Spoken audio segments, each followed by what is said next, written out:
art and science are actually simply two different manifestations of the same creative energy.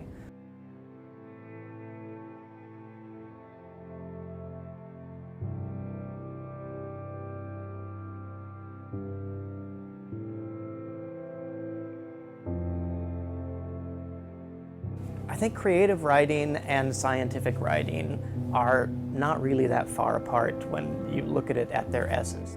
The basic component of good creative writing, just like good scientific writing, is the ability to tell a good story. To be able to weave the facts together and create a story that engages people and at the same time gets your ideas across. About 2 years ago, Amy became familiar with the Pen in the Classroom program and brought it to Ocean Discovery Institute and said, you know, I think this could be a really great collaboration, and told us more about the program, about the purpose, and obviously about the great impact it has in terms of creating the anthology so that the students actually have a published piece of work. And we thought it was a fantastic idea, and last year began to work with Pen in the Classroom. The kids started coming to me and saying, I want to make people laugh with mine. Can you make mine funny? Or they would say, I really want to make people cry. So we would work on, like, how can we put more of them in there? And that was when I had that aha moment of they really want more, they're craving more of this creativity, and their growth in their writing is tenfold. You know, they go from just stating that what they saw was beautiful to then describing about the sea stars and how scared they were about getting eaten by a whale shark, and also about a cockroach's nervous system. And they can tell me how beautiful all of that was instead of using something generic. The process of creative writing is really important, not just to actually becoming good writers, but also because it's a really critical skill in science. In order to be a good scientist, you need to be able to be a good communicator, and it's one of the skills that's usually a challenge for good scientists, is to learn that skill of being able to convey what you want to a wide audience. And I think through the creative writing process and through the students really learning this skill and honing this in, that it will improve their work as scientists.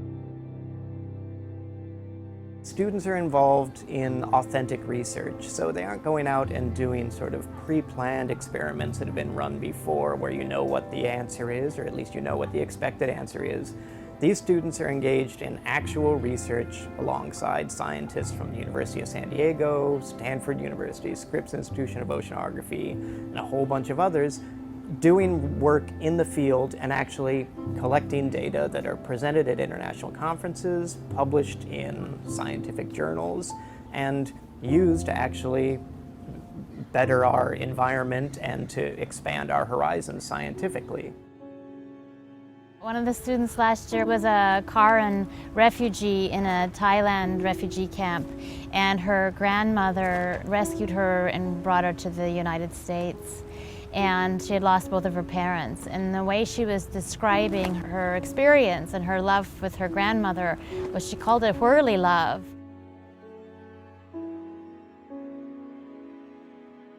To me, Whirly love said everything in the context of this story of what she had been through. So Whirly love was just her translation of this combined love that her and her grandmother had, that they shared.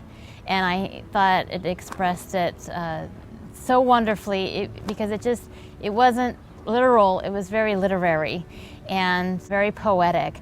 In turn, it's become my expression now for when they're expressing something and they put it in their own words, their own creative words, and they're able to put their soul on the page. I feel like that's the Whirly love that they've put into their pieces.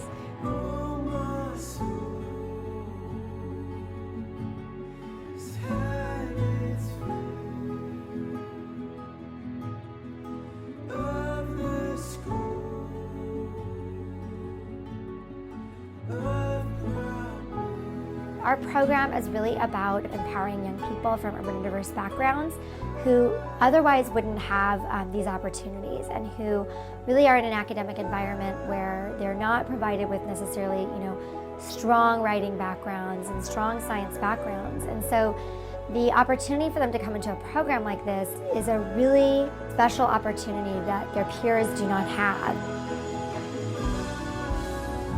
Having a voice allows you to both teach and to learn. It allows you to ask questions about the world around you. It allows you think about all the really tough things that happen to kids in the world. And if they had a voice to speak out against wrongs being committed against them, or to speak up for themselves, or to speak up to take advantage of a new opportunity, and having a voice means everything. One of the instructors here at Ocean Discovery told me that a couple of the girls were talking one day and she heard them talking about some issues they were having, and one of the other ones said, well, you know what you should do is write about it, and then you'll probably be able to solve what it is. And she said that's when she knew that it was working. When you believe in young people, they then begin to believe in themselves, and then begin to believe that anything is possible, and that is what Amy gives them.